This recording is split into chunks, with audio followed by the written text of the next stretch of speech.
Right now, let's. Oh, sweet. You want to go through her contacts? Well, I'm glad you caught that. What do you want to know?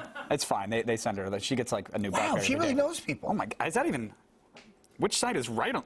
Whoa. Well done. It's kind of like Jackson Pollock, yeah, okay, but dark and scary. Adam Sessler, everybody. Adam's here not just to go through the naughty photos on Olivia's phone, but to talk about a sequel to a game that was based on the sequel to a movie. But it's really a prequel, and there's a sequel to the prequel. The Chronicles of Riddick'2082 has arrived! Oh, hey. So, Adam, all right, this is a sequel to Escape from Butcher Bay, which I think a lot of people said was a good game. Oh, it was a great game. But a little maybe underappreciated at the time. It didn't get the attention it might have deserved. Unfortunately, it was tied to a movie that wasn't very good. Yeah, and normally the games are terrible, and the movies are great. But it had nothing to do with the movie except for, obviously, the characters in the universe. It was a prequel even to the original movie, Pitch Black. You know, this is where Riddick gets his shiny eyes, and he can see in the dark. Right. And it was a really moody, it was a strong game, very violent game, and really it was probably the best stealth game of its time. So is Dark Athena, is that following the same format, same style of gameplay? It begins to. It begins to feel very sort of close to what Butcher Bay was. You get a little bit of those side missions.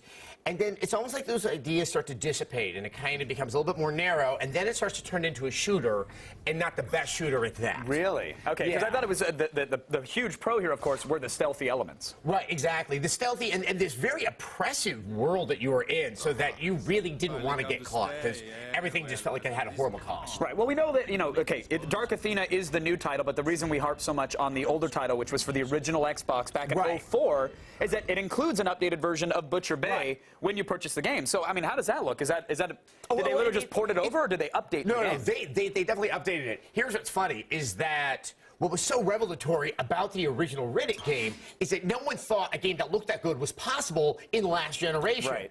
Right. So many things are possible in this generation that while it's polished and it's very good looking, everything's good looking. Everything else is good looking. So one of those, really particular things about the game that really wowed us back then can't wow as well now. The gameplay is still very, very strong. If someone hasn't played it, it is a good reason to check out the game. Speaking to that gameplay, I mean, it's been 4 years since Butcher Bay, actually 5 almost. So, with so many stealth and FPS games out there, how does Butcher Bay and Dark Athena, how do they hold up? Well, Butcher Bay and the good parts of Dark Athena, they do hold up because still no one's really gotten that really good first-person stealth game that isn't just a first-person slow game. Because really, we need to just be clear. Go back to the original Splinter Cell. That's a slow game. That's not a stealth So many game. people think that stealth in a first-person shooter is any moment you're not shooting your gun. But that doesn't necessarily qualify as stealth. That's also walking from point A to point B. This game was very satisfying, and if you play it, you can still see it there where the lighting is just so good. And so as you're coming up behind somebody with your knife, you can see your shadow being cast upon a wall about the horrible violence you're about to commit.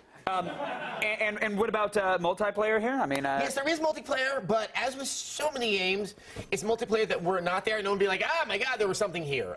There's some very, very traditional style multiplayer, and there is the Pitch Black mode. They're solid, but does it feel tacked on? Like they just wanted the bullet point on the back of the box? Yes, I think there's a good case to be made. As we know that this is becoming increasingly endemic to most games out there, that there has to be a multiplayer there because somehow, in the eyes of the consumer, oh, this extends the life of the game. No, you know what extends the life of the game game being good, because then you go back and you play the game one more time. But that's okay, because even if it's tacked on, they can sell you downloadable content that fixes it or adds cool modes for like $5 2 weeks later. Remember, this is the era where games became investments. It's like, no, this game's going to get better in a couple of years. It's like a wine. We'll have to discuss the 10% increase in AAA titles based off DLC announcement that was just made today. We'll get to that later. But 2 games for the price of 1 sounds good, but it also sounds like there's a lot of mad there. Is it worth picking up? A lot of people that are looking at this game are people that have played Butcher Bay. The value add of Dark Athena, while it is a large game, is just not solid enough that you should only be signing up for this if you haven't played Butcher Bay. And having said that, rental is still a better way to go. It's not the longest game in the world. All right, Adam, thank you so much as always, sir. Always appreciate it.